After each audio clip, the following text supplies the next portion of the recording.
बहुत दिन पर मु आज हाट को आसी। हेलो हाय समस्त को नमस्कार वेलकम करुचे आउ गोटे छोट वीडियो को। सो गाइस एत दिन पर मु आज आम जगतसिंहपुर मेन हाट जहाँ को सोमनाथ हाट कहती आज आसी। बहुत दिन निहाती वर्षे है मुझे आसनी हाट को जेहेतु गाँव को आसी भाविली टे हाट आड़े बुली जावा।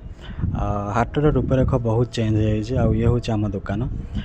ये हाट्रे जहाँ तुम्हें खोज ताहा मिल आउ बहुत अप्रोप्रिएट प्राइस रे मध्य सुइटेबल प्राइस रे भल भल फ्रेश पनीपरिया जहाँ तुम खोज सब अवेलेबल। आउ हूँ आम दुकान सांग मैंने पाखे परिबा बहुत जेकोसी जिनस खोज हाट्रे मिल।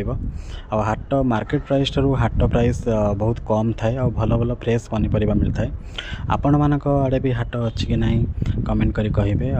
हाटरू परिबा किणवाटा केते जन को भल लगे प्लीज कमेंट करी कहिबे।